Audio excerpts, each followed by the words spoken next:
માંગરોળ ગોપાલકૃષ્ણ ગૌશાળાની મુલાકાત માટે જૂનાગઢ ભૂતનાથ મહાદેવના મહંત અને પૂર્વ સાંસદ સભ્ય મહેશગીરી બાપુ પધારતા ગોપાલકૃષ્ણ ગૌશાળામાં બાપુનું સ્વાગત કરવામાં આવ્યું હતું।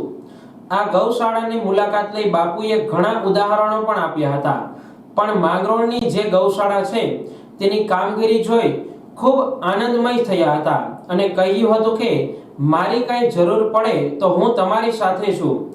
માંગરોળ ગૌશાળાની વહીવટી કામગીરી જોઈ ગૌશાળા સંચાલકોને ખૂબ ખૂબ અભિનંદન પાઠવ્યા હતા। ખાસ કરીને મૂંગા જીવ અને ગાયોની સેવા કરવી એક મોટી ભૂમિકા હોય છે, જે કરવું સહેલું નથી, પણ તકદીરમાં લખેલું હોય તો જ કરી શકીએ છીએ। ગૌશાળા સંચાલકો લીનેશ સોમૈયા, વેલજીભાઈ મસાણી, પૂંજાભાઈ બારિયા, પરેશ જોશી, ચેતન કગરાણા, રમેશ જોશી, ધનસુખ ખોરાવા અને પત્રકાર મિત્રો દ્વારા મહેશગીરી બાપુને ફૂલહાર, શાલ, ઉપરણો ઓઢાડી સન્માન કરવામાં આવ્યું હતું। જય ગિરનારી, જય શ્રી કૃષ્ણ અને જય ગૌ માતા। સનાતન ધર્મમાં ગૌ સેવા એ મુખ્યત્વે હોય છે।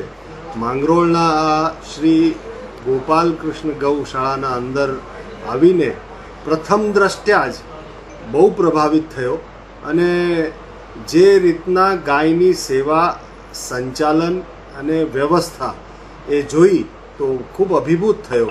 ઘણી જગ્યાએ સામાન્ય રીતે ગૌશાળા ફક્ત ગાયોનો ખડકલો કરી દે, માળિયું બાળિયું બનાવી દે ને એવું બધું હોય, પણ અહીંયા બહુ સુવ્યવસ્થિત રીતે ગાયોને રાખવામાં આવી, એનું સંચાલન ખૂબ સારી રીતે થઈ રહ્યું છે। ચોખ્ખાઈ જોઈને ખૂબ આનંદ થયો।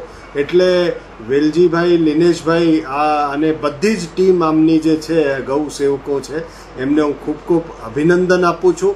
અને આવી ગૌશાળા જોઈને મેં મારી એક બે અપેક્ષાઓ પણ એમને કીધી કે સનાતન ધર્મમાં જે કામધેનુ ગાય ને એની બધી વાતો આપણે સાંભળી છે, તો એક સદૃઢ વ્યક્તિત્વ હોય તો એની પાસે માણસ અપેક્ષા રાખે, એવી રીતના આવી સદૃઢ ગૌશાળા જોઈ તો મને અપેક્ષા થઈ કે આપણી જે પરંપરા છે એને બચાવવા માટે હજી આપણે કંઈક કરી શકીએ। મને મારી ક્યાંય પણ જરૂર હોય એમને તો મેં પણ મારી એ સહમતિ આપી છે કે આપ ક્યારેય મને કહેજો તો હું સાથે જ છું। ખૂબ ખૂબ અભિનંદન આપું છું અને આમની સેવાને વંદન કરું છું।